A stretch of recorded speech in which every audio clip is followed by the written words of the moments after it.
লেখিকা শাওলি সরকারের অন্য মা।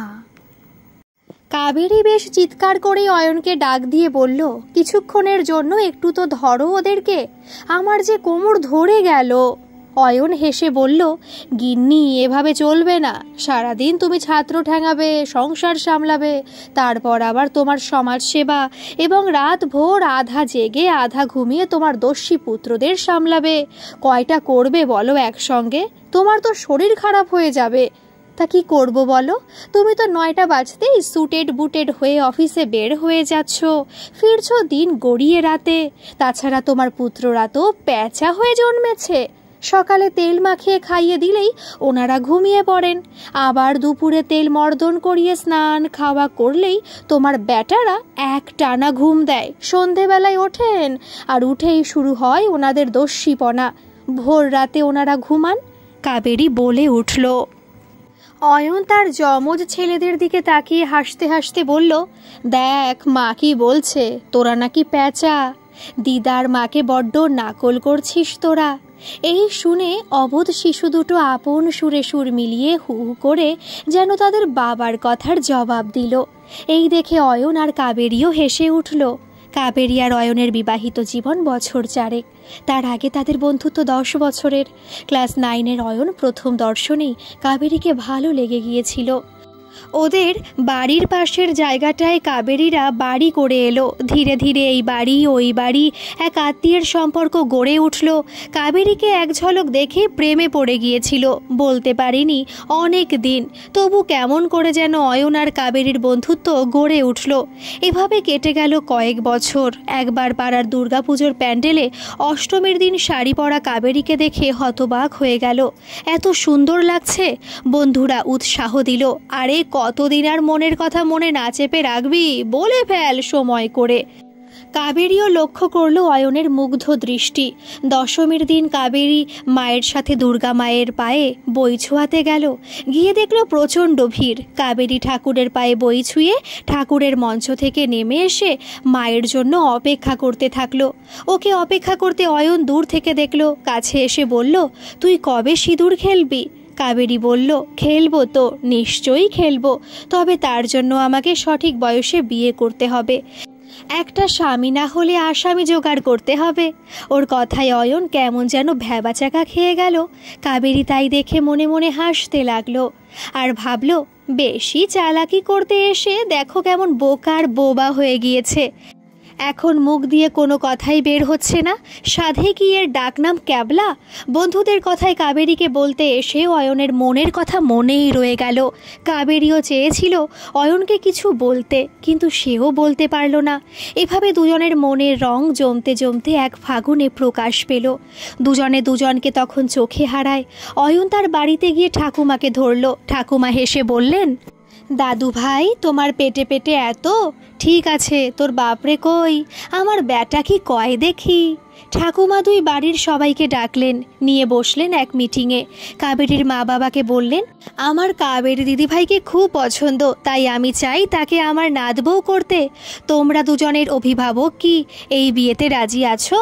যদি থাকো তো ভালো, না হলে আমি মন্দিরে দুজনকে নিয়ে গিয়ে বিয়ে দিয়ে আমার বাড়িতে তুলব। এই কথা শুনে কেউ আর না করতে পারে না। ঠাকুমার নির্দেশ মতো দুই বাড়ির অভিভাবকরা দিনক্ষণ দেখে তাদের 7 পাকে ঘুরিয়ে 4 হাত এক করে দিল। ঠাকুমার নির্দেশ মতো বিয়ে বেশ ধুমধাম করেই সম্পন্ন হলো। অয়ন পেশায় ছিল এক কৃষি অধিকর্তা। বিয়ের 6 মাসের মধ্যে অয়নের পোস্টিং এক গ্রামে হলো। সেখানে গিয়ে অয়ন কাবেরী নতুন করে সংসার পাতল। বিশাল এক বাংলোতে গড়ে উঠল কাবেরী অয়নের সুখের নীড়। অয়ন সকাল 9টার সময় অফিসের উদ্দেশ্যে বেরিয়ে যায়, ফেরে 7টা 8টার সময়। প্রথম কয়েকদিন কাবেরী নতুন সংসার গোছানোতে ব্যস্ত থাকলেও দিন কয়েক পর সারাদিনের একাকিত্বে হাঁপিয়ে উঠল। একদিন সাহস করে একাই গ্রাম দেখতে বেরিয়ে পড়ল। ওদের বাংলোটা ছিল গ্রামের মাঝখানে হলেও বাংলোর কাছাকাছি কোনো ঘরবাড়ি ছিল না। বাংলো থেকে বের হতেই মাইল জুড়ে সবুজ বনানী। এই দৃশ্য কাবেরীকে খুব আকৃষ্ট করল। মনের ক্যামেরায় সেসব দৃশ্য বন্দি করতে করতে এগিয়ে চলল।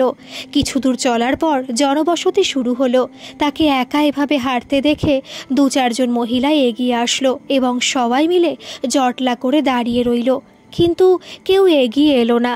কাবেরী তখন নিজেই তার পরিচয় দিল, বলল, আমি কৃষি অফিসের বড় কর্তার বউ। আমি তোমাদের বন্ধু হতে এসেছি, তোমরা আমায় বন্ধু করে নেবে? ওর কথা শুনে গ্রামের মেয়ে বউরা মুখ চাওয়াচাওয়ি করতে লাগলো। ভাবলো, এত সুন্দর মোমের মতো ফর্সা মহিলা আমাদের মতো গ্রামের মানুষদের সঙ্গে ভাব করতে কেন এলো? কাবেরী ওদের অবস্থা দেখে নিজেই বলল, তোমাদের কারো বাড়ি আমায় নিয়ে চলো, ওখানে গিয়ে সবার সাথে ভাব জমাই, কেমন?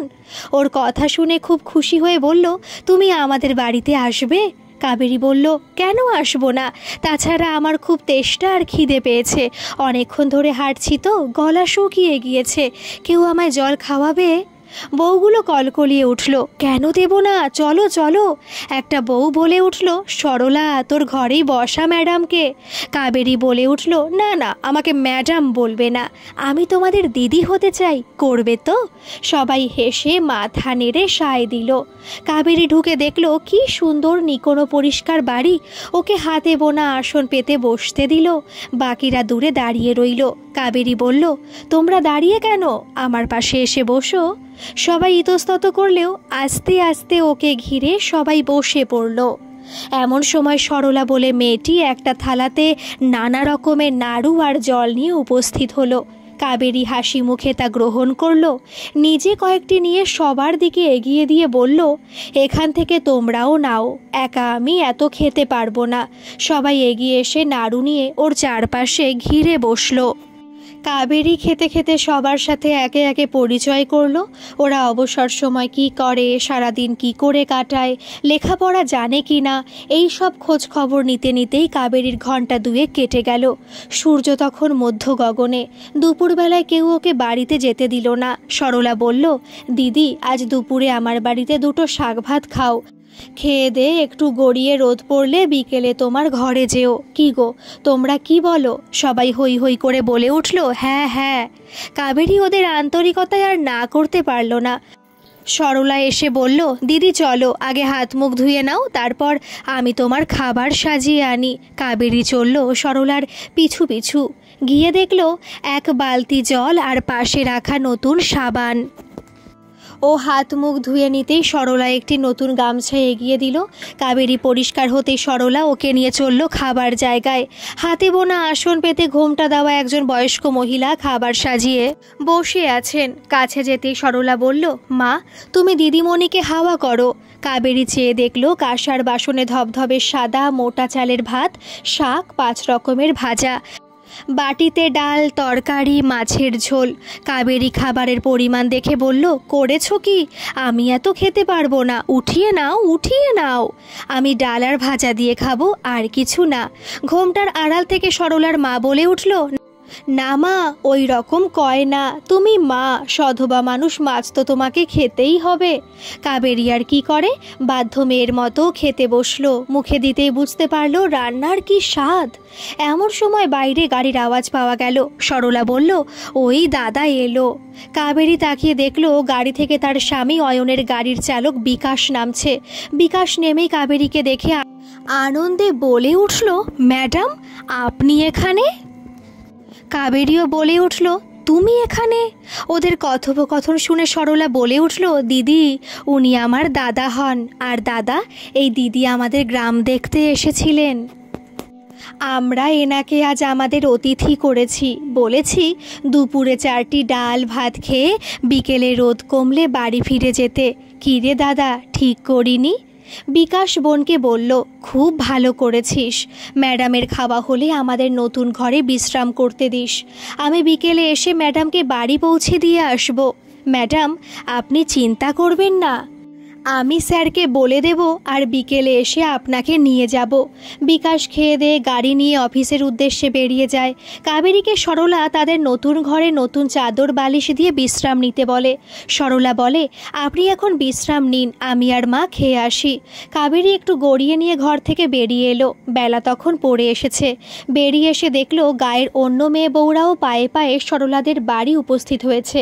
কাবেরীকে দেখে সবাই খুব খুশি হলো। ওরা বলে উঠল, দিদি, তুমি আমাদের সঙ্গে থাকলে, কথা বললে, আমাদের বাড়িতে খেলে, তুমি একদম মাটির মানুষ আছো।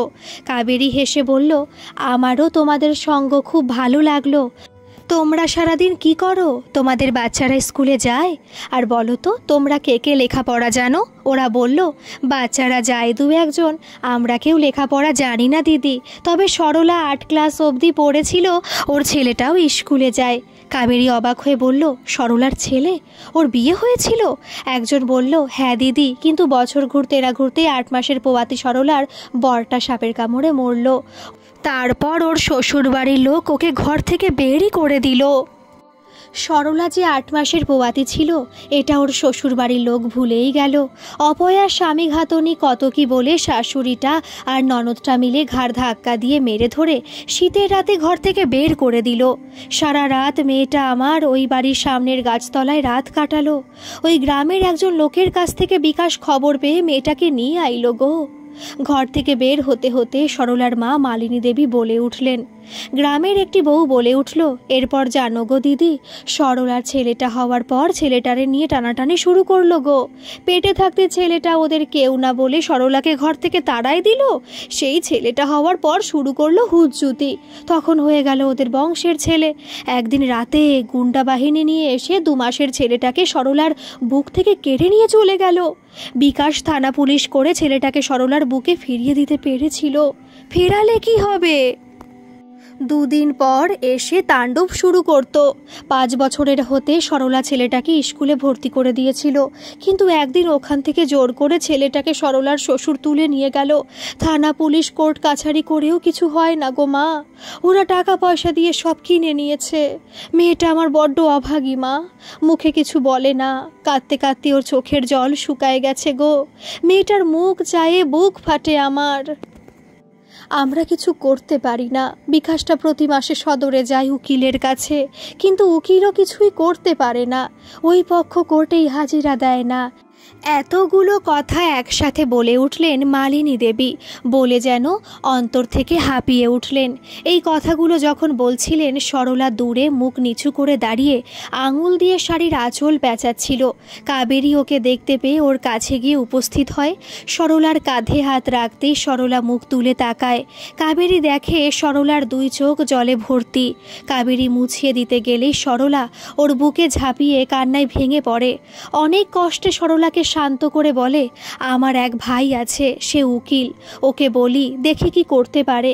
তাছাড়া তোমাদের সাহেব আর আমি তো আছি, একটা ব্যবস্থা আমরা করবই করব। এই দিদিটা তোমাকে কথা দিচ্ছে যে তোমার ছেলেকে তোমার বুকে ফিরিয়ে দেবেই। এমন সময় বাইরে গাড়ির আওয়াজ পাওয়া যায়। কাবেরী বলে, ওই যে বিকাশ এসে গিয়েছে, আজ আমায় উঠতে হবে, আজ আমায় যেতে হবে। সারাদিন এত ভালো কাটলো, কখন যে সময় ফুরিয়ে গেল টেরই পেলাম না। তোমাদের সাথে পরিচয় হলো, কত গল্প করলাম, খেলাম, ঘুমোলাম। মনে হলো তোমরা আমার কত আপন। গ্রামের অন্য বউ মেয়েরা বলে উঠল, দিদি তোমার তো আমাদের বাড়িতে যাওয়াই হলো না, আর একদিন আসবে। কাবেরী বলে উঠল, একদিন মাত্র? আমি তো এখন রোজ আসব। তবে তোমাদেরও আমার বাংলোতে আসতে হবে, তবেই তো আমাদের বন্ধুত্ব গড়ে উঠবে, তাই না? এই বলে সবার কাছ থেকে বিদায় নিয়ে গাড়িতে উঠে বসলো। সরলা কোথা থেকে দৌড়তে দৌড়তে এসে কাবেরীর হাতে তরকারি ভরা একখানি ব্যাগ হাতে দিয়ে বলল, দিদি আমি দেখেছি তুমি তরকারি খেতে খুব ভালোবাসো, তাই তোমাকে আমাদের জমি টাটকা ফসল কিছু দিলাম। সাহেব আর তুমি খেও, এই বোনটাকে ভুলো না, আবার এসো। কাবেরী একগাল হেসে বলে, এইটুকু সময়ের মধ্যে তুমি আমার পছন্দ জেনে গেলে। এই বলে সে গাড়িতে উঠল। বিকাশ গাড়ি চালাতে চালাতে বলল, ম্যাডাম আপনি গ্রামের সবার সাথে কি সুন্দরভাবে মিশে গিয়েছেন, এটা অফিসের কেউ বিশ্বাসই করতে পারছে না, এমনকি আমিও। সাহেবকে বলতেই হেসে বললেন, দেখো তোমাদের ম্যাডাম আর কি কি করে। এই শুনে কাবেরী হেসে বলল, তাই? কিন্তু বিকাশ, সবার আগে আমাকে সরলার জন্য কিছু করতে হবে, তারপর অন্য কিছু করার কথা ভাববো। ম্যাডাম আপনি কিছু করতে পারবেন? জানেন বোনটা আমার হাসি খুশি ছিল, এখন আর হাসে না, সব সময় কেমন যেন মনমরা উদাসী হয়ে থাকে। আপনি আজ বাড়িতে আসাতে ওর মুখে একটু হাসি দেখলাম, ভালো করে কথা বলতেও শুনলাম। আগে যে মেয়েটা সারাদিন কলকল করতো, এখন আর কথাই বলে না। ভাগ্নেটারে যদি এনে দিতে পারতাম। জমি বিক্রি করে নগদ 2 লাখ টাকা, গয়নাগাটি কত কি দিয়ে বিয়ে দিলাম। বোনটা আমার তখন বিয়ে করতে চায়নি, আমারও মন চায়নি। বোনটা বলতো মাধ্যমিকটা দিতে দাও, তারপর না হয় বিয়ে দিও। কিন্তু বাবা আর মা মিলে এমন জোর করতে লাগলো যে বাধ্য হয়ে বিয়ে দিলাম। জামাইটা ভালোই ছিল, বোনকে ভালোই রেখেছিল, কিন্তু নিয়তি রাতে জমিতে পাহারা দিতে গিয়ে কালনাগের ছোবলে জামাইটার সাথে সাথে আমার বোনটার জীবনেও ছোবল মারলো। কত চেষ্টাই করছি ছেলেটাকে ওর বুকে ফিরিয়ে দিতে, পারছি না। কাবেরী বলল, আমি যতদূর জানি সরলার ছেলে প্রাপ্তবয়স্ক না হওয়া অবধি মায়ের কাছে থাকতে পারে। গুন্ডা বাহিনী লাগে কতদিন চালাবে ওর শ্বশুর বাড়ির লোক। বিকাশ এক বুক দীর্ঘশ্বাস ফেলে। কাবেরী বলে, এত চিন্তা করো না, তোমার সাহেবের সাথে কথা বলে সব ঠিকঠাক করে তোমায় জানাবো। বিকাশ বলে, আচ্ছা ম্যাডাম। বাড়ি ফিরে কাবেরী অয়নের জন্য অপেক্ষা করতে থাকে। কাবেরীর ছোট থেকে শখ ছিল সারাদিন যা যা ঘটতো সেগুলো ডায়েরিতে লিখে রাখা। বাড়ি ফিরে আজ সারাদিনের ঘটনা লিখতে বসলো। লিখতে লিখতে টের পেল অয়নের গাড়ির আওয়াজ। লেখা বন্ধ করে দৌড়ে গেল স্বামীর কাছে। কাবেরী বাংলোতে সব সময়ের জন্য কোনো সাহায্যকারী রাখেনি। বাংলোর পেছনের সার্ভেন্টস কোয়ার্টারে থাকে মালি আর মালির বউ। তারাই দুজনে মিলে ঘরের কাজ আর বাইরের কাজ সামলে নেয়। কাবেরী রান্না করতে ভালোবাসে, তাই সে দুজনের রান্নাটা নিজেই করে নেয়। অয়ন কাবেরীকে বারবার রান্নার লোক রাখতে বলেছে, কিন্তু কাবেরী বলে, না গো, এইটুকু কাজ আমি নিজেই করে নিতে পারবো। যেদিন পারবো না সেদিন তুমি রাখবার ব্যবস্থা করো। দরজা খুলে দিতেই অয়ন হাসি মুখে বলে, কি হে ম্যাডাম, কেমন কাটলো আজকের দিন? প্রায় নাচতে নাচতে কাবেরী বলে ওঠে, দারুণ দারুণ। কতদিনের ইচ্ছে ছিল গো গ্রামের পরিবেশ সময় কাটাবো। আজ তাই তোমাকে না জানিয়ে বেরিয়ে পড়েছিলাম। তুমি রাগ করনি তো? কিন্তু ওখানে গিয়ে এতটা আদর আপ্যায়ন পাবো ভাবতেই পারিনি গো। আমি রাগ করিনি ম্যাডাম, তোমার জন্য একটা খুশির খবর আছে। অভিক পরশু আমাদের এখানে আসছে। বাড়ির ফোনে তোমাকে না পেয়ে অফিসে আমাকে ফোন করেছিল। কি বলছো? এ তো মেঘনা চাইতেই জল। আমি তো ভেবে রেখেছিলাম তোমার সাথে আলোচনা করে পুপাইকে ফোন করব। অয়ন বলে, আমি বিকাশের বোনের ব্যাপারটা জানি, এমনকি অফিসের সকলেই জানে। আমি ভেবে রেখেছিলাম ওর জন্য কিছু একটা করতে হবে। আর যখন অভিক ফোন করলো তখনই বললাম সব ব্যাপারটা। অভিক বলল যে আমার এখানে এসে বিস্তারিত সব শুনবে, জানবে, তারপর কাজে নামবে।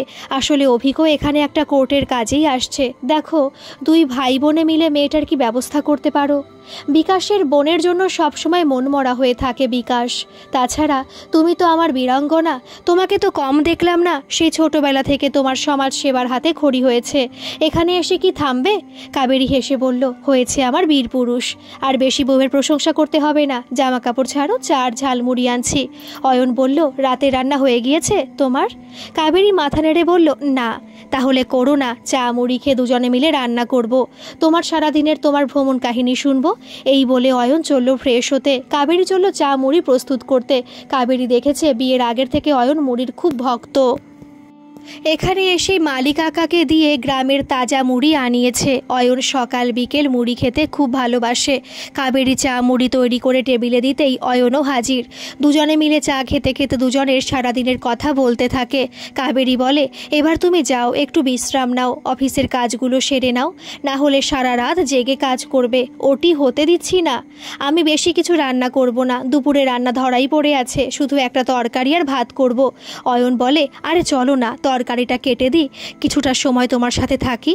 অগত্যা দুজনে মিলে চললো রান্নাঘরের দিকে। কাবেরী সরলার দেওয়া সব তরকারি বের করলো, বলল, দেখো কত তরকারি দিয়েছে সরলা। অয়ন বলল, দাও আমি কাটাকুটি শুরু করি, তুমি ভাত বসাও। তুমি রান্না শুরু করলে আমি অফিসের পেন্ডিং কাজগুলো সেরে নিই। কাবেরী রান্না শুরু করলে অয়ন গেল তার স্টাডি রুমে। কাবেরী রান্না শেষ করেই বেরিয়ে আসতেই ফোন বেজে উঠল। কাবেরী অয়নের পছন্দ মতো রান্না করে, শেষ করে ভাবে এবার দুজনে মিলে আড্ডা দেওয়া যাবে। তাই হাত মুছতে মুছতে স্টাডি রুমে যেতে না যেতেই জোর শব্দ করে ল্যান্ড ফোনটা বেজে ওঠে। পেছন ফিরে গিয়ে ফোনটিকে তোলে। হ্যালো বলতে অপর প্রান্ত থেকে আওয়াজ আসে, কী রে অয়নদার বীরাঙ্গনা, ওখানে পৌঁছে সমাজ সেবায় নেমে পড়েছিস? তুই পারিস বটে। কাবেরী বলে ওঠে, ভালো হবে না কিন্তু পুপাই। পুপাই হলো কাবেরীর খুড়তুতো ভাই, কাবেরীর চেয়ে মাস 6 বড়। কাবেরী আর অভিক মানে পুপাই পিঠোপিঠি জেঠতুতো খুড়তুতো ভাই বোন, সমবয়সী দুই ভাই বোনের খুব মিল। এই ঝগড়া মারামারি করছে, দুজনের কথা বন্ধ হয়ে গেল, মিনিট খানিক যেতে না যেতেই আবার মিল হয়ে গেল। এই রকম করে দুজন বড় হয়েছে একসঙ্গে। অয়নও এদের চেনে ছোট থেকে। কাবেরী বিয়ে হওয়ার পর থেকে অভিক বড্ড বোনের অভাব বোধ করে। সে পেশায় উকিল, একজন সিনিয়রের অধীনে কাজ করা শুরু করেছে। ওর সিনিয়র যখন একটা নতুন কেস ওকে একা করতে বললেন, তখন বোনের কাছে যেতে পারবে বলেই এক কথায় রাজি হয়ে গেল। সিনিয়রের প্রস্তাবটা লুফে নিল। ওর সিনিয়র বললেন, তুমি ওখানে গিয়ে কোর্টে কেসটা সাবমিট করো, তারপর আমি তো আছি, সব রকম পরামর্শ পেয়ে যাবে। তাই আর দেরি না করেই নেমে পড়েছে কোর্টের ময়দানে। সকালে কাবেরীকে ফোনে না পেয়ে অয়নকে ফোন করেছিল। কাবেরীর ব্যাপারে সব শুনে এখন আবার ফোন করেছে। অভিক এবার বলল, গুড্ডি, আমি তোর আদেশ পেলে তোর ওখানে এসে থাকবো বেশ কয়দিন, বলতে পারিস টানা কয়দিন, মাঝে মাঝে আবার বাড়ি ফিরবো, আসবো। তুই রাজি? রাজি হতে পারি, কিন্তু তার বদলে আমার জন্য একটা কেস লড়ে জিতে দিতে হবে, তবেই ছাড়পত্র পাবি, কাবেরী বলল। অভিক বলে, তুই তো আমার কাছ থেকে মানির বদলে কাটমানি আদায় করছিস। ঠিক আছে, করব। অয়নদা ড্রাইভার বিকাশের বোনের কেসটা তো? অয়নদা বলেছে সকালে, আমি তোর ওখানে যাই, কেসটা বুঝে শুনে নিয়ে সাধ্যমতো লড়ার চেষ্টা করব। ঠিক আছে। বাড়ির সবাই কেমন আছে রে? ঠাম্মার শরীরটা ভালো আছে তো? ওই বাড়ির মামনি, বাপি আর বাকিরা কেমন আছে?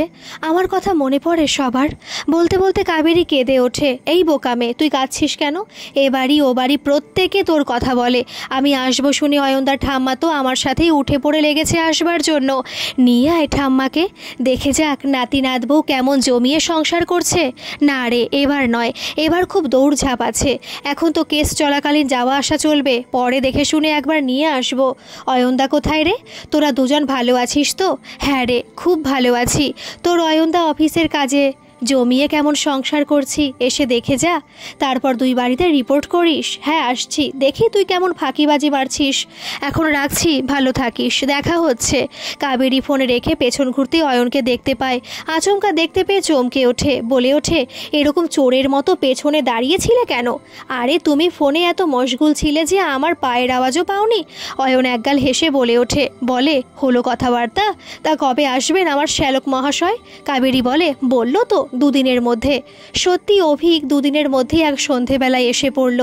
অফিস ফেরত অয়নও ঢুকলো। অভিক এসে শুরু করলো বোনের সঙ্গে বদমাশি। এই করে কাটলো বেশ কিছুক্ষণ সময়। অয়ন ওদের কাণ্ড কারখানা দেখে মুচকি মুচকি হাসছিল। অনেক দিন পর ওদের এভাবে হাসতে দেখে খুব ভালো লাগছিল, চুটিয়ে উপভোগ করছিল। সন্ধ্যের চা পর্ব মিটতেই অভিক অয়নের কাছ থেকে এই গ্রামের রাস্তাঘাট, পঞ্চায়েত, থানা কোথায় কি আছে সব পরিষ্কার করে নিল। অয়নদা এখান থেকে সদর কিভাবে যেতে হবে বলল অভিক। অয়ন বলল, আমার বাইকটা পড়ে রয়েছে, সেটা ব্যবহার করো, আমার অফিসের গাড়িতেই হয়ে যাবে। তবে সদর এই গ্রাম থেকে আধ ঘন্টার পথ, আমি তোমাকে অফিসের গাড়ি দিতে পারতাম, কিন্তু সেটা গ্রহণযোগ্য নয়। অভিক বলে, কোনো ব্যাপার নয়, আমি কাল আমার কেসটা নিয়ে লাফালাফি করি, তারপর বিকাশের বোনের কেসটা নিয়ে বসবো। পরের দিন অভিক খাওয়া দাওয়া করে অয়নের বাইকটা নিয়ে বেরিয়ে যায়। কিছুক্ষণ পর অয়নও অফিসে বেরিয়ে যায়। এরপর মালির বউ কানন সকাল থেকে কাবেরীর হাতে হাতে সব কাজ করেছিল। যেটুকু কাজ ছিল সেটাও মিটিয়ে দিয়ে তার কোয়ার্টারে চলে যায়। কাবেরী স্নান সেরে একটা বই নিয়ে বসে। বই পড়তে পড়তে গভীর ঘুমে ঘুমিয়ে পড়েছিল। ঘুম ভাঙে কলিং বেলের আওয়াজে। তাকিয়ে দেখে প্রায় 3টে বাজে। ভাবে পুপাই চলে এসেছে, ভালোই হলো, দুই ভাই বোনে একসঙ্গে দুপুরের খাবারটা খেয়ে নেবে। এই ভাবতে ভাবতে দরজা খুলে দেখে সরলা, কুন্তি, কুসুম, কমলা আরও 4-5 জন গ্রামের মহিলা দাঁড়িয়ে আছে। ওকে দেখে সরলা বলে ওঠে, দিদি তুমি ভালো আছো তো? নাকি রাগ করেছো আমাদের ওপর? যাওনি কেন আমাদের ওখানে? তোমার কোনো খবর পাইনি দেখে সদল বলে চলে এলাম তোমাকে দেখতে।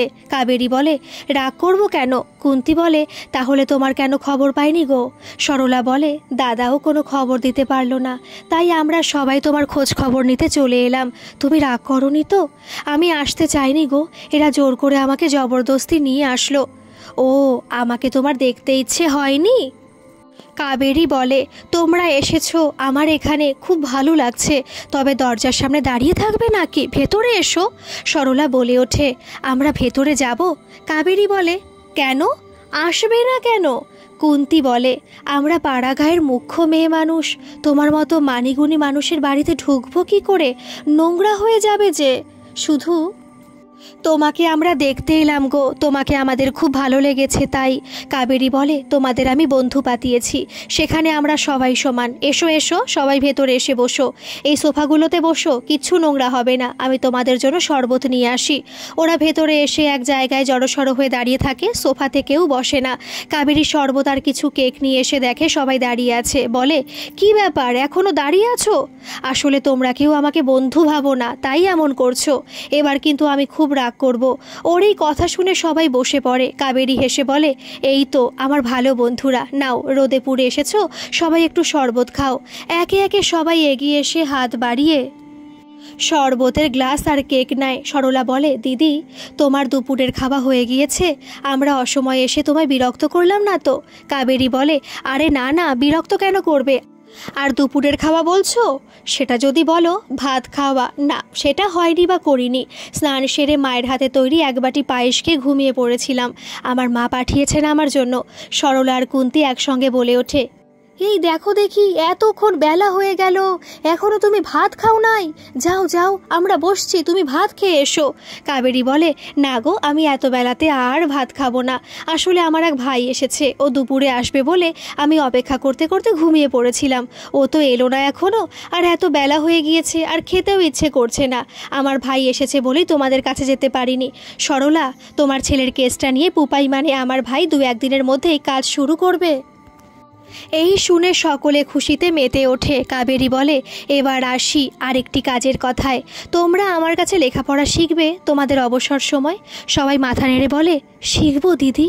সরলা, তুমি প্রাইভেটে যাতে মাধ্যমিক দিতে পারো তার ব্যবস্থা করব। কাবেরী বলে, তবে তার আগে তোমার কেসের সমাধান করতে হবে, এছাড়া তোমাদের আরও কিছু করতে হবে, বুঝেছো? সব হবে একে একে, আগে লেখাপড়া শিখে নাও, নিজেদের কিছুটা মজবুত করো, তারপর পায়ের তলার মাটিটা শক্ত করতে হবে। কিছু দিনের মধ্যেই অয়নের সম্মতি নিয়ে কাবেরী নিজের বাংলোতেই দুপুরের সময় গ্রামের কিছু মেয়ে বউদের নিয়ে শুরু করলো পঠন পাঠন। মেয়েরা খুব উৎসাহের সঙ্গে লেখাপড়া শিখতে থাকলো। সরলা লেখাপড়া জানাতে কাবেরীর খুব সুবিধে হলো, ওকে নানাভাবে সাহায্য করতে লাগলো। এদিকে পুপাই মানে অভিক বিকাশের কাছে সরলার ব্যাপারে সব কিছু জেনে কেসের সব কাগজপত্র নিয়ে নতুনভাবে আদালতে পেশ করলো। মাসখানেক শুনানির পর আদালত সরলার ছেলে যেহেতু অপ্রাপ্তবয়স্ক এবং জন্ম থেকেই মায়ের কাছে ছিল, সেহেতু আদালত অতি সহজেই ছেলেকে মায়ের কাছে ফিরিয়ে দিতে বলল। শ্বশুরবাড়ির লোকদেরকে এবারের মতো সাবধান করে ছেড়ে দিল। অভিক পুলিশ নিয়ে গিয়ে সরলার ছেলেকে ওই বাড়ি থেকে ফিরিয়ে আনলো। সরলা ছেলেকে ফিরে পেয়ে আনন্দে কেঁদে ভাসালো। কাবেরীকে বলল, দিদি তুমি আর উকিলবাবু ছিলে বলে আজ আমার কোলে আমার গোপাল ফিরে এলো। মা ছেলের মিলন দেখে গ্রামবাসী কাবেরী আর অভিকের জয়গান করতে লাগলো। এর কিছুদিন পর সন্ধেবেলায় কাবেরীর ল্যান্ডফোন বেজে উঠল।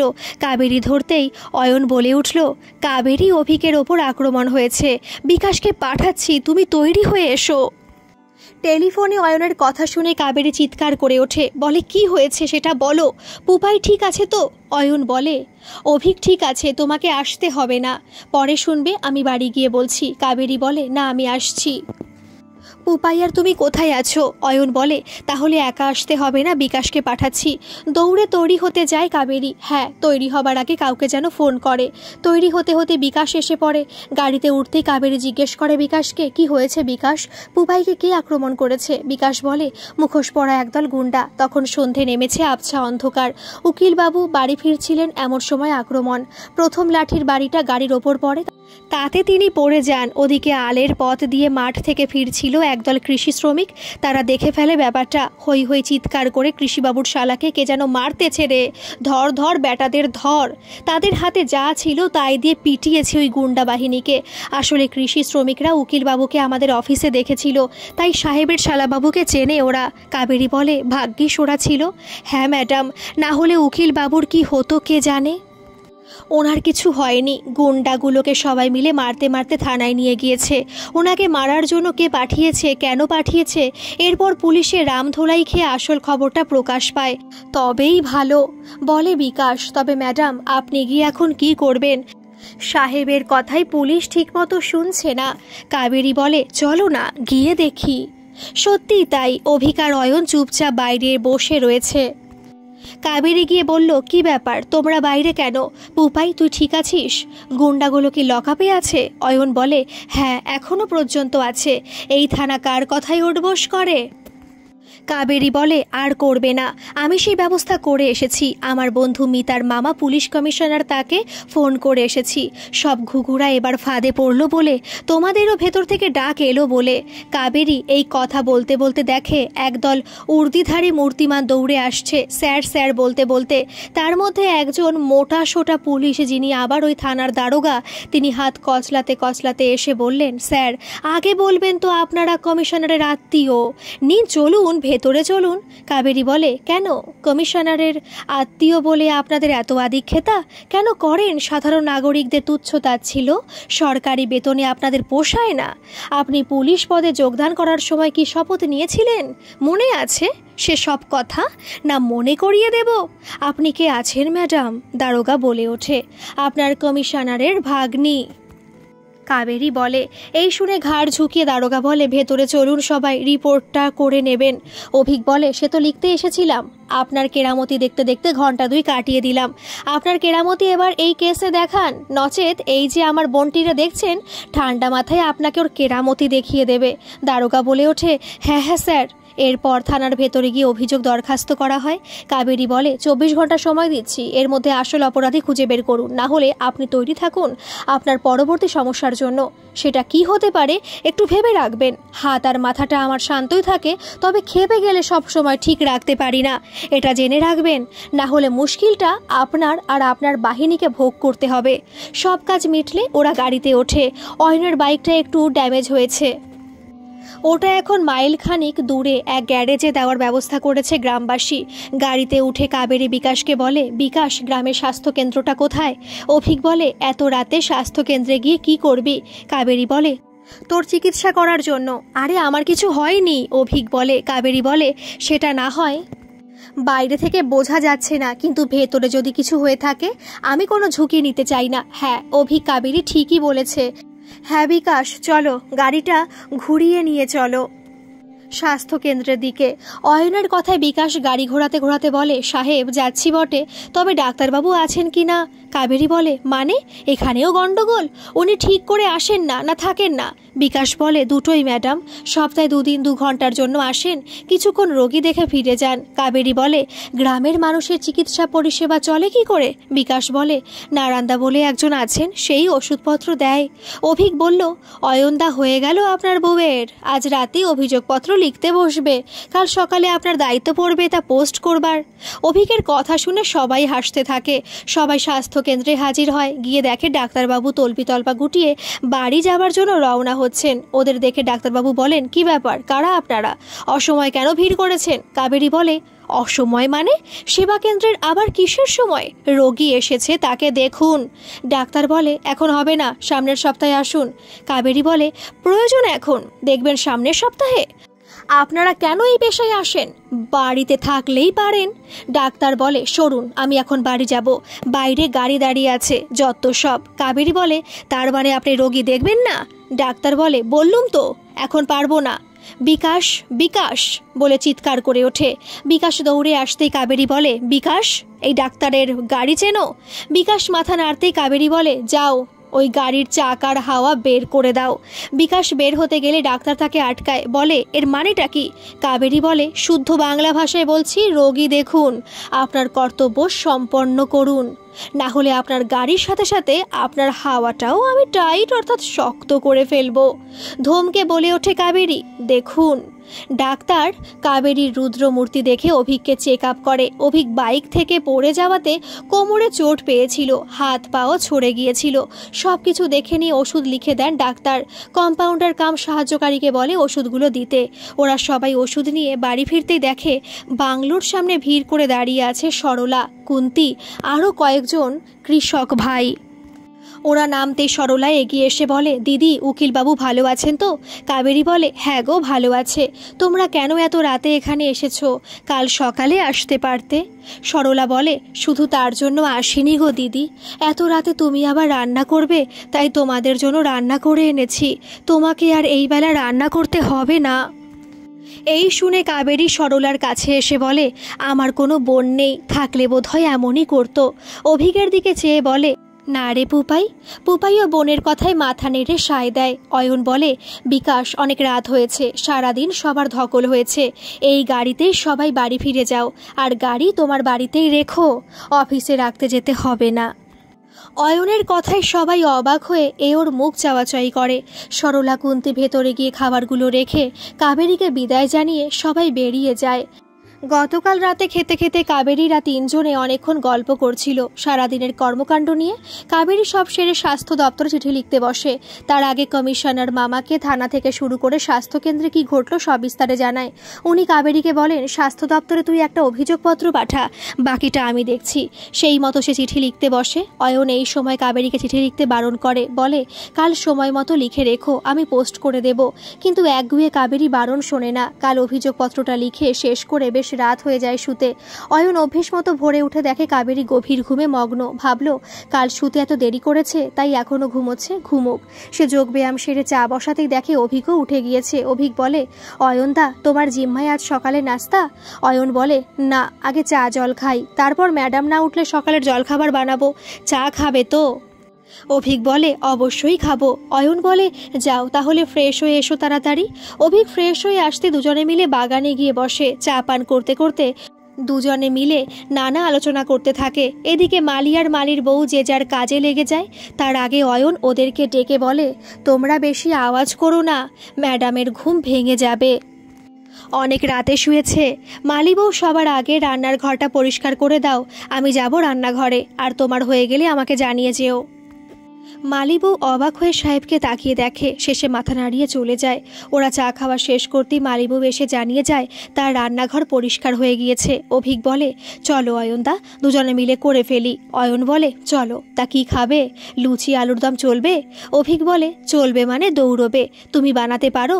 অয়ন বলে, আরে কলেজ লাইফে মেসে থাকতে সব কাজ শিখে নিয়েছি, শুধু তোমার বোন মাঝে মাঝে ব্যাগরা দেয়, করতে দেয় না। ওরা রান্নাঘরে যখন কাজে ব্যস্ত তখন ল্যান্ডফোনের ঝনঝন আওয়াজে ধর্মড়িয়ে ওঠে। দৌড়ে এসে হ্যালো বলতে দারোগা বলে, ম্যাডাম, আসল কালপ্রিটকে ধরেছি। কাবেরী বলে, কে সেই রাঘব বোয়াল? দারোগা বলে, তার নাম রাঘবই বটে, রাঘব জোয়ারদার, আপনাদের ড্রাইভারের বোনের শ্বশুর। কাবেরী বলে, এবার বুঝলাম, তা সেই রাঘব বোয়ালকে কি গ্রেফতার করেছেন, নাকি ধূপ ধুনো দিয়ে পুজো করা শুরু করেছেন? না না ম্যাডাম, উনি এখন লকআপে, রাতেই পুড়েছি। রাত বলে আপনাদের জানায়নি, সকালে ডিউটিতে এসেই আপনাদের ফোন করলাম। দারোগার গদগদ আওয়াজ ফোন থেকে ভেসে আসে। কাবেরী বলে, ঠিক আছে, অতিথি সেবা করুন, আর এখানকার সব রিপোর্ট আপনার উপর মহলে জানান। এই কেসের উকিল আপনাদের সঙ্গে কোর্টেই দেখা করবে, দেখবেন যেন কোনো মতেই আসামি বেল না পায়, না হলে এবার আপনার পোস্টিংটি আমি এমন দুর্গম এলাকায় ব্যবস্থা করব যে আপনি খালি দেখবেন। সেখানে আরামসে বসে আপনিও আপনার পকেটের সেবা করবেন, কেমন? মনে থাকবে কথাটা? দারোগা বলে, হ্যাঁ হ্যাঁ ম্যাডাম, সব কথা মনে রাখবো। দারোগা ফোন রেখে আপন মনে বলে, হে মা তারা, কার পাল্লায় পড়লাম? এত বছরের চাকরি জীবনে এমন মহিলা দেখিনি, শেষমেশ এই মহিলা আমার চাকরিটা না খায়। এদিকে কাবেরীর গলা শুনে সকলে এসে ডাইনিং রুমে এসে উপস্থিত হয়। অভিক বলে, কার ফোন ছিল রে? কাবেরী বলে, দারোগার। কালপ্রিট ধরা পড়েছে? অয়ন অভিক একসঙ্গে বলে ওঠে, কে? কাবেরী বলে, সরলার শ্বশুর। পুপাই, তুই তৈরি হয়ে নে, আমি ফ্রেশ হয়ে নিয়ে কিছু খাবার বানিয়ে দিচ্ছি।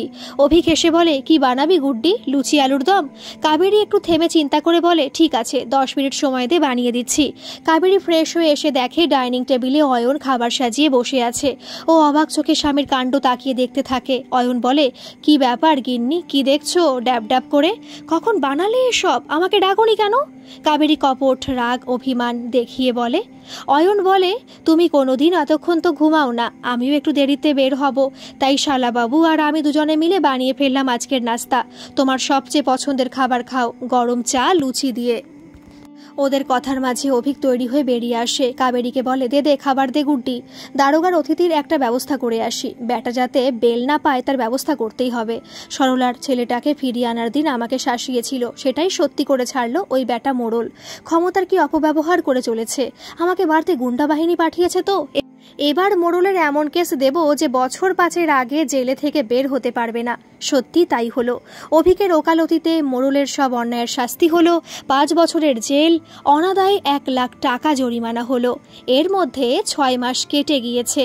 স্বাস্থ্যকেন্দ্রে সব সময়ের জন্য 2 জন ডাক্তার ও 2 জন নার্স, 2 জন সাহায্যকারী নিযুক্ত হয়েছে। রাস্তাঘাট পাকা হয়েছে এবং আলোর ব্যবস্থা হয়েছে। কাবেরীর স্কুল পুরো দমে চলছে। একদিন সকালে উঠে কাবেরী কাজ করতে করতে মাথা ঘুরে পড়ে অজ্ঞান হয়ে যায়।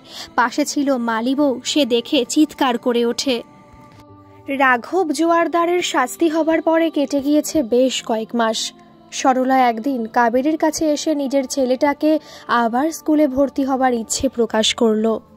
কাবেরী বলল, ভর্তি করাও, এতে আমার অনুমতি নেবার কি প্রয়োজন বলো? তবে সেই সঙ্গে তোমাকেও আবার পড়াশোনা শুরু করতে হবে। সরলা বলে, সবই ঠিক দিদি, কিন্তু ছেলেটা স্কুলে যেতে ভয় পাচ্ছে। বলছে যাব না মা, স্কুলে গেলে ওই বাড়ি ঠাকুরদা স্কুল থেকে আবার আমাকে তোমার কাছ থেকে নিয়ে যাবে মা। নিয়ে গিয়ে একটা ঘরে বন্ধ করে রাখবে। আমাকে খুব বকে, মারে, খিদে পায় এত আমার। কিন্তু জানো মা, ওরা আমায় কিছু খেতে দিত না মা। না, যাব না মা, আমি তোমাকে ছেড়ে কোথাও যাব না। এভাবে আমাকে বলতে থাকে। ওকে কত বোঝাচ্ছি দিদি, কিন্তু জেদ ধরে বসে আছে। বেশি বললে কান্নাকাটি শুরু করে। কি করব দিদি এই ছেলেকে নিয়ে? কাবেরী কিছুক্ষণ ভেবে নিয়ে বলে, কাল তুমি ওকে আমার কাছে নিয়ে এসো, দেখি কি করতে পারি। পরের দিন সরলা ছেলেকে নিয়ে এলো কাবেরীর কাছে। সরলার ছেলে কাবেরীকে দেখে ছুটে গিয়ে ওকে প্রণাম করলো। সরলা অবাক হয়ে বলল, দিদি, ও কিন্তু বললেও কাউকে প্রণাম করে না। গোপাল তোমাকে আজই প্রথম দেখলো। কাবেরী হেসে গোপালকে জড়িয়ে বলল, তাই নাকি বাবা? তা তোমার নামটা কি? গোপাল বলল, সবাই আমাকে গোপাল বলে ডাকে। আমার নাম সুজয়, বাবার নাম অজয়। কাবেরী শুনে বলে, বেশ সুন্দর নাম তো তোমার, তবে আমি তোমাকে জয় বলে ডাকবো, কেমন? গোপাল মাথা নাড়িয়ে বলে, আচ্ছা, আমি তোমাকে অন্য মা বলে ডাকবো। সরলা বলে, কেন অন্য মা বলে ডাকবি কেন? গোপাল সরলার দিকে তাকিয়ে বলে, তুমি আমার মা, আর এই মা হলো আমার অন্য আরেকটি মা। অন্য মা? কাবেরী হেসে বলে, তবে তাই হোক বাবা, আজ থেকে আমি তোমার অন্য মা। এবার বলো, তুমি স্কুলে কবে ভর্তি হবে? কিছুক্ষণ আনমনে থাকার পর গোপাল জবাব দেয়, আমি স্কুলে ভর্তি হলে গুন্ডারা যদি তুলে নিয়ে যায়। কাবেরী বলে, কেন নিয়ে যাবে? তোমার সাথে আমি যাব, তোমার মামার গাড়ি করে। তোমাকে বড় স্কুলে ভর্তি করিয়ে দেব। তারপর রোজ স্কুলের বাসে করে তুমি স্কুলে যাবে, কেমন? যাবে তো? গোপাল মাথা নাড়িয়ে বলে, যাব। সরলা অবাক হয়ে বলে, দিদি, তুমি সত্যি জাদু জানো যে ছেলেটা কিছুক্ষণ আগে পর্যন্ত স্কুলে যেতে চাইছিল না, তাকে তুমি কি সুন্দর রাজি করিয়ে দিলে। তুমি তোমার ভালোবাসার জাদু দিয়ে আমাদের জন্য কত কিছু করলে গো। এর কিছুদিন পর অয়নের সাথে আলাপ আলোচনা করে গোপালকে সদরের নামকরা স্কুলে ভর্তি করিয়ে দিল কাবেরী। কাবেরী প্রথম 2-4 দিন সঙ্গে করে যেত, আবার নিয়েও আসতো। গোপাল কিছুটা সহজ হয়ে এলে কাবেরী স্কুল বাস ঠিক করলো। এরপর থেকে গোপাল স্কুল বাসেই যাতায়াত শুরু করলো। কাবেরীর কথা মতো সরলাও মাধ্যমিক পরীক্ষার প্রস্তুতি নেওয়া শুরু করলো। এদিকে অভিকও তার কাজ শেষ করে ঘরে ফিরে গিয়েছে। 2 কেস পরপর জিতে তার সিনিয়রের পরামর্শে সে এখন একাই ওকালতি প্র্যাকটিস করে। কাবেরী নিজের স্কুলের ছাত্রী সংখ্যা এখন অনেক বেড়েছে। কাবেরীর এখন নতুন ভাবনা, এই স্কুলটাকে কিভাবে বড় করা যায়।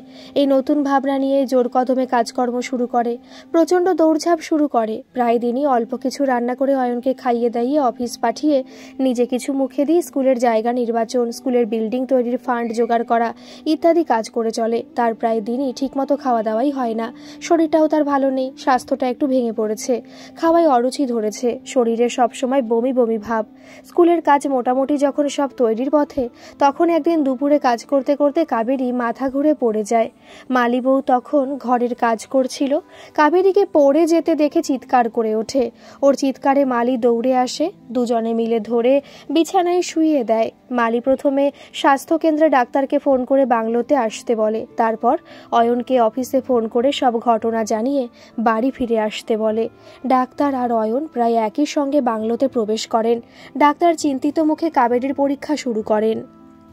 ডাক্তার গম্ভীর মুখে অনেকক্ষণ ধরে পরীক্ষা করেন। তিনি স্বাস্থ্যকেন্দ্রে ফোন করে নার্সকে আসতে বলেন এবং কিছু প্যাথোলজিক্যাল যন্ত্রপাতি ওষুধ আনার নির্দেশ দেন। এদিকে কাবেরীকে মুখে চোখে জল ঝাপটা দিলে কাবেরীর জ্ঞান ফিরে আসে। জ্ঞান ফিরে এলেই সে উঠে বসতে চায়। অয়ন উঠতে বারণ করা সত্ত্বেও সে উঠে বসতে চায়। অয়ন ধমকে তাকে শুইয়ে রাখে।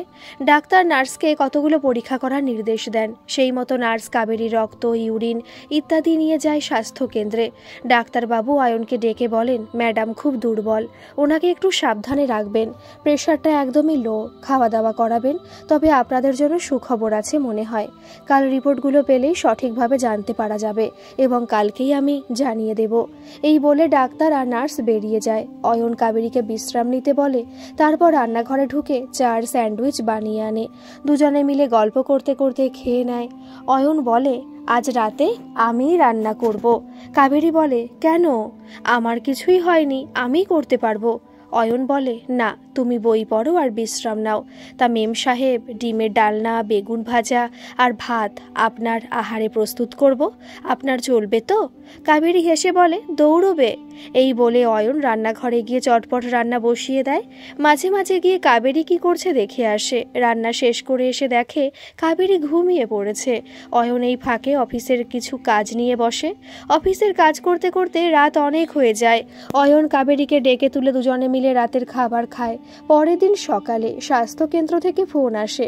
ডাক্তার নিজেই ফোন করে জানতে চায় অয়ন কতক্ষণ বাড়িতে থাকবে, কারণ তিনি নিজেই রিপোর্টগুলো নিয়ে আসবেন এবং কাবেরীকে পরীক্ষা করে দেখবেন। অয়ন বলে, আসুন আপনি, আমি বাড়িতেই আছি, আমি আজ বাড়ি বসেই কাজ করব। ডাক্তার বলেন, ঠিক আছে, তাহলে আধ ঘন্টার মধ্যে আমি আসছি। ম্যাডাম ঠিক আছেন তো? অয়ন বলে, হ্যাঁ হ্যাঁ ঠিক আছে, আসুন। কাবেরী উঠতে অয়ন ওকে ফ্রেশ হয়ে নিতে বলে। ডাক্তার আসবার কথাটিও জানায় কাবেরীকে।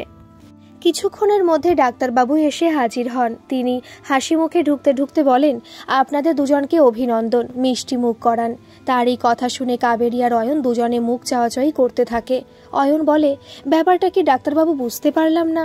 কাবেরী এই ফাঁকে এক কাপ চা এনে ডাক্তারবাবুর সামনে রাখে। চায়ে চুমুক দিতে দিতে কাবেরীর দিকে তাকিয়ে তিনি বলেন, ম্যাডাম, এখন একটু দৌড়ঝাঁপ কম করবেন, সব কাজ করবেন, তবে ভারী কাজ একদম নয়।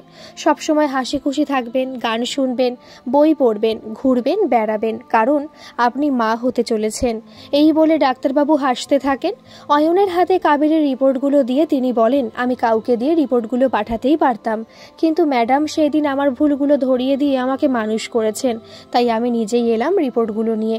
তবে আপনাদের কাছে আমার একটা অনুরোধ আছে, বিশেষ করে ম্যাডামের কাছে। কাবেরী আর অয়ন বলে ওঠে, কি সেই অনুরোধ?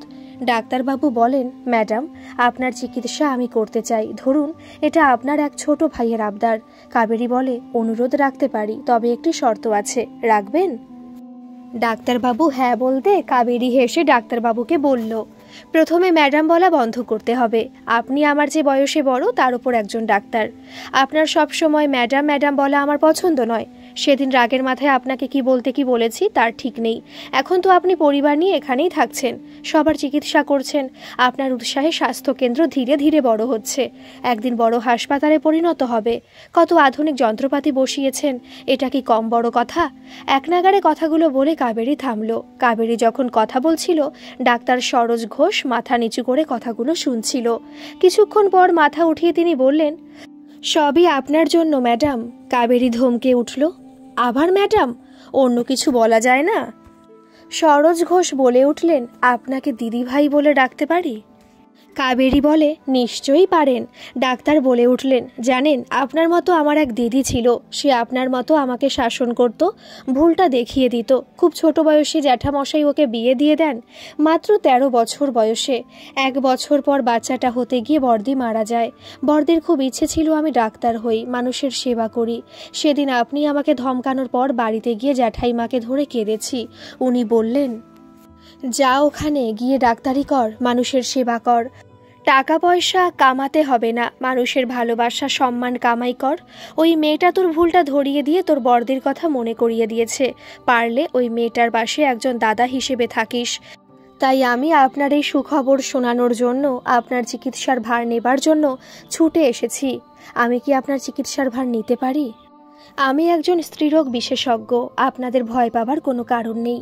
কিছুক্ষণ চরম নীরবতা, একখানি পিন পড়লেও তার শব্দ শোনা যাবে। নীরবতা ভেদ করে অয়ন বলে উঠল, সবই বুঝলাম ঘোষবাবু, তবু আমি একবার আমার বাড়ির বড়দের সঙ্গে কথা বলে নিয়ে পরে আপনাকে জানাচ্ছি। ডাক্তার ঘোষ বলে, তা তো নিশ্চয়ই, আজ তাহলে উঠি? ম্যাডাম, আপনি সাবধানে থাকবেন প্রথম 2 মাস। ডাক্তার ঘোষ বেরিয়ে যাওয়ার পর অয়ন আনন্দে কাবেরীকে জড়িয়ে ধরে বলল, কি চাই আমার বীরাঙ্গনা, এত সুন্দর উপহার আমাদের জীবনে আসতে চলেছে। কাবেরী বলে, কিছুই চাই না গো, তবে আমি তোমাকে আগেই বলে দিচ্ছি, আমি এখান থেকে তোমাকে ছেড়ে এই গ্রামের সকলকে ছেড়ে কোথাও যাচ্ছি না। অয়ন বলে, আমিও তাই চাই, শুধু আমরা দুজনে একটু আলোচনা ও পরিকল্পনা করার জন্য ডাক্তার ঘোষকে ওই কথা বললাম, যাতে করে নিজেরা একটু সময় পাই। কাবেরী বলে, তবে ঠিক আছে, তাছাড়া এখানের সব কিছু কার হাতে দিয়ে যাব বলো? অয়ন বলে, কারোর হাতে দিতে হবে না, তোমার স্কুলের জায়গা কেনা হয়ে গিয়েছে, স্কুলের ঘর তুলতে শুরু করেছো, এই অবস্থায় তুমি যাবেই বা কেন? তারপর তোমার পথের দিশার এতগুলো মেয়ে তোমার ওপর ভরসা করে বসে থাকে, তাদের কি হবে? সব গন্ডগোল হয়ে যাবে। গিন্নি, তোমার এখানেই থাকতে হবে। এখানে বলে রাখা ভালো, পথের দিশা হলো দুস্থ মেয়েদের নিয়ে কাবেরী একটা সংস্থা গড়ে তুলেছে। সেখানে মেয়েরাই এসে হাতের কাজ শেখে, তারপর তারা বিভিন্ন রকমের জিনিস তৈরি করে এবং তা বিভিন্ন জায়গায় বিক্রি করা হয়। বিক্রিত দ্রব্যের অর্জিত মূল্যের মূলধন রেখে মেয়েদের মধ্যে দেওয়া হয়, এতে তাদের সংসার ও তাদের হাত খরচ ভালোভাবে হয়, এতে তারা বেজায় খুশি। গ্রামের মেয়ে বউরা কাবেরীকে দেবীর আসনে বসিয়েছে, তাই কাবেরী আর অয়ন কিছুটা চিন্তায় পড়ল। কিন্তু কাবেরী বলল, আরে বাদ দাও সব চিন্তা, দেখবে কিছু একটা ব্যবস্থা হয়ে যাবে। সত্যি তাই হলো। অয়ন ফোন করে 2 বাড়িতে কাবেরীর খবর শোনালো।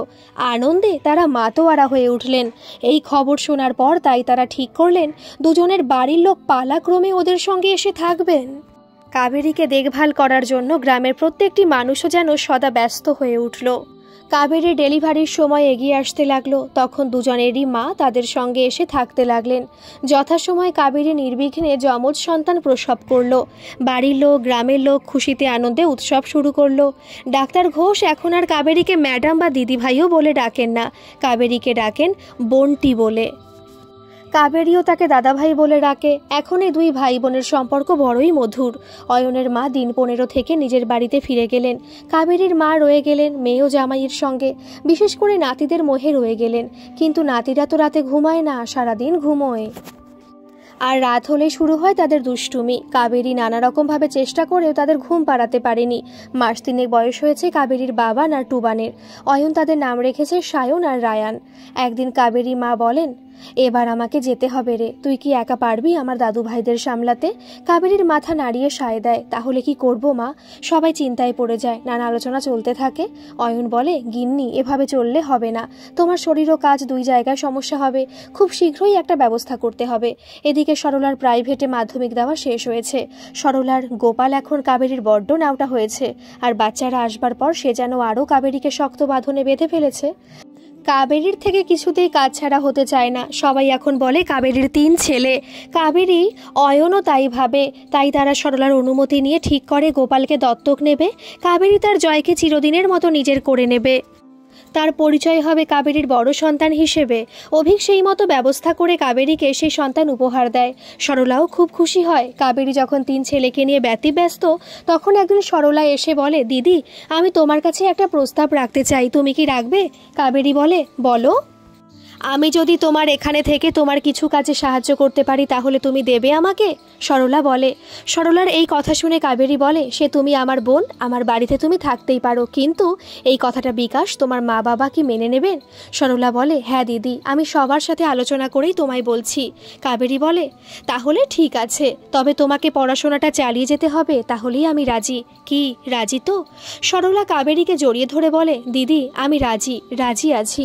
তুমি আমার জীবনের কাণ্ডারি, তোমার কথা কি আমি ফেলতে পারি?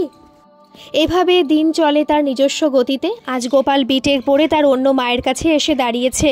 বলে, মাগো, তুমি তোমার কাজে আমাকে নেবে? আমি আমার বিদ্যে দিয়ে তোমায় সাহায্য করতে চাই।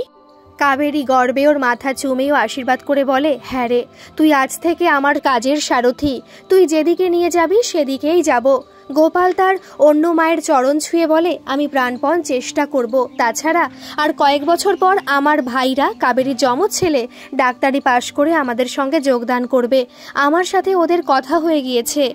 কাবেরী দু চোখে আজ আনন্দাশ্রু। ও একদিন যে স্বপ্ন দেখেছিল এই গ্রামকে নিয়ে, তা আজ সফল হয়েছে। কাবেরীর স্কুলে আজ 2000 ছাত্রী।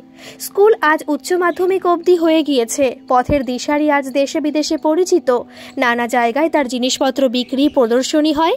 কাবেরী, অয়ন এই গ্রামেই তাদের স্বপ্নের নীড় বানিয়েছে। তারা এই গ্রামেই রয়ে গিয়েছে। সরলা বিয়ে পাশ করেছে। কাবেরী অভিকের সঙ্গে সরলার বিয়ে দিয়েছে। তারা সপ্তাহের শেষে কাবেরীর কাছে ঘুরে যায়। গ্রামের লোকদের কাছে কাবেরীর পরিচয় একটাই, অন্য মা। এমন সুন্দর গ্রামের ছবি তো কাবেরী একদিন কল্পনায় দেখত, আজ তা বাস্তবায়িত। গল্পটি কেমন লাগলো অবশ্যই কমেন্ট করে জানাবেন, আর ভালো লাগলে একটা সাবস্ক্রাইব করে আমার পাশে থাকবেন। ধন্যবাদ।